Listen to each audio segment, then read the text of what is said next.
Hello, welcome to 10 at 10. My name is Michael Ramage. I'm the director of the Cyber Education Research Center here at Murray State University, and welcome back to 10 at 10.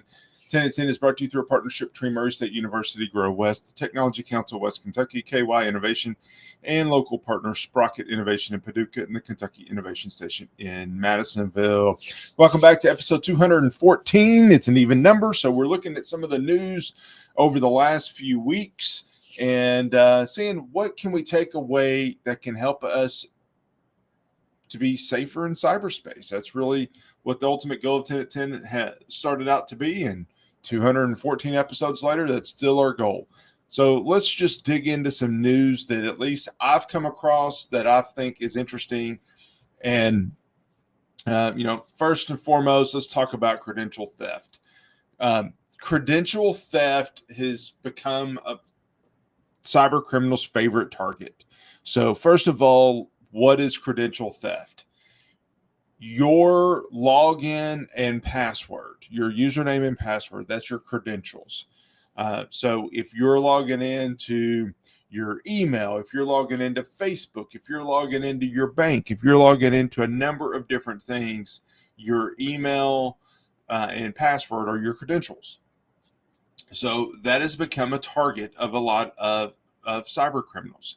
So why is that? Why do they care, might you ask? Well, first of all, if I can steal the username and password of your bank account, then obviously I would have access to your financials. But what has happened over the last few years is that we're moving everything to the cloud. Everything's going to the cloud. Everything is going to be accessible via login, no matter where you're at.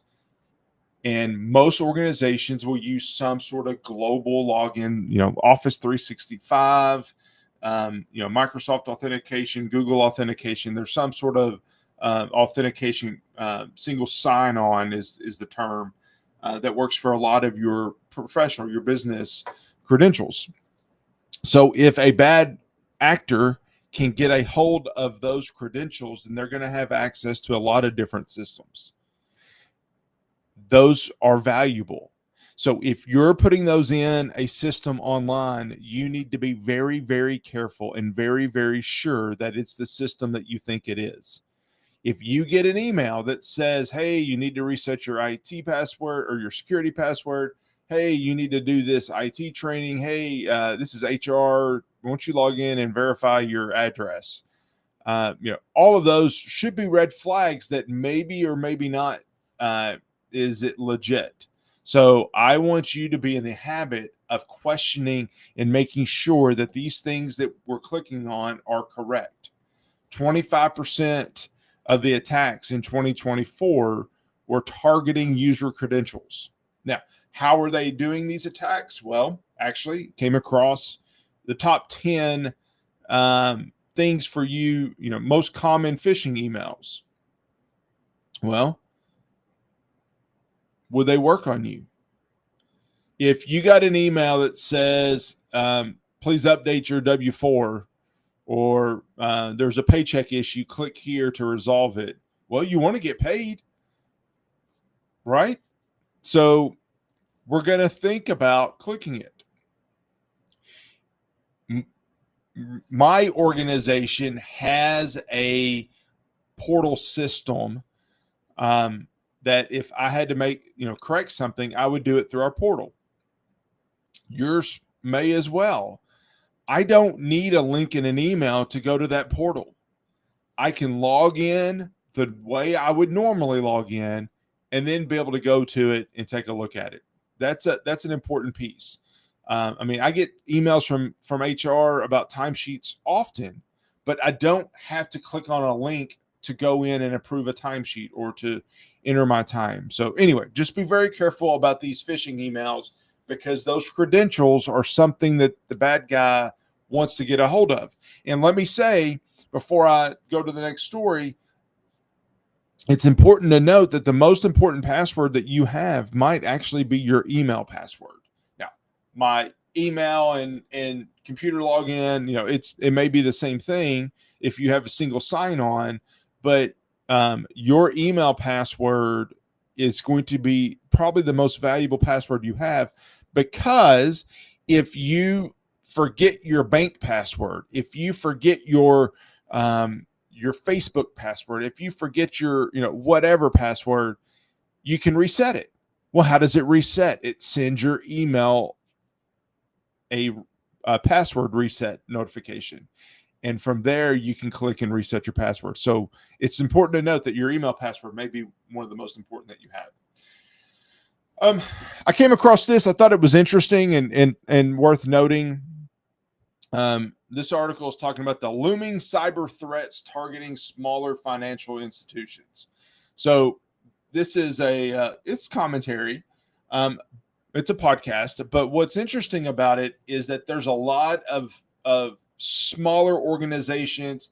This is talking about banks, but smaller organizations in general that say, hey, we're not a target because we're too small. Nobody cares about us.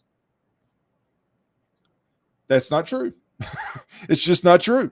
And the reason is because whether you're a smaller bank or you're a smaller business or a smaller contractor, a small construction company, a small,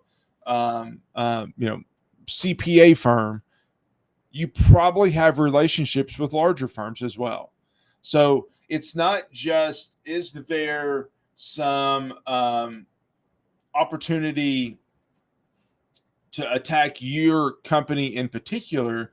There's also an opportunity to use your company as a stepping stone to another. And the reality is a lot of smaller organizations don't believe they're a target, so their security practices are not as high as a larger company.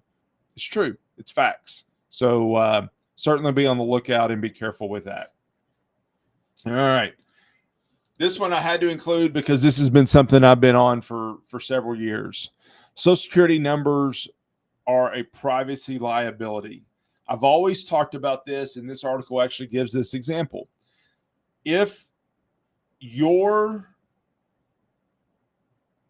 Social Security, well, actually, let me do it this way. If you put the year you're born on Facebook, the way that Social Security numbers are sometimes divvied out, and used to, it was all the time, that this state got Social Security number starting with this number. So if I know the state you were born in and the year that you were born, then you can probably come up with the first three numbers of your Social Security number. The last four numbers of your Social Security number are really not that private when you think about you use them to verify so many different accounts that's really not a private thing really anymore. So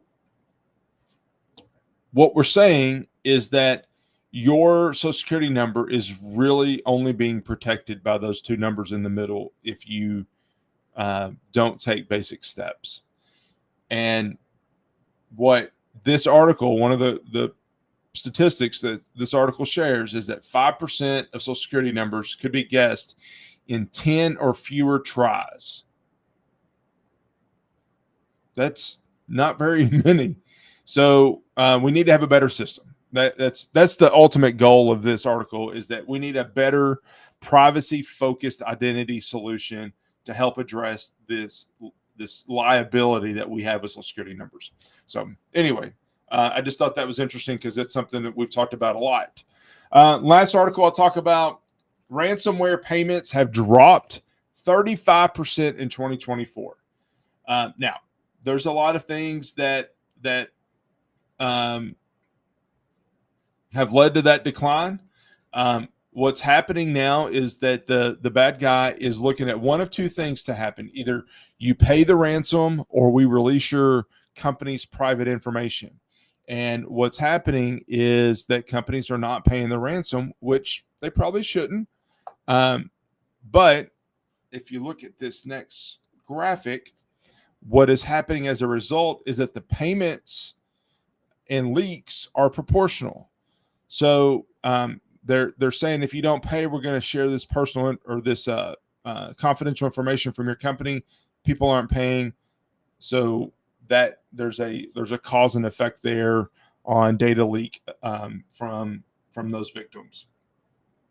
We're getting better. We're starting to figure out how to do some of these things, but there's still a lot of work to go. But anyway, hope these stories were of use, of interest. If you have any questions on any of them, please don't hesitate to let me know. Thank you for joining in on 10 at 10. We'll see you next week back here on 10 at 10. Thank you. Bye.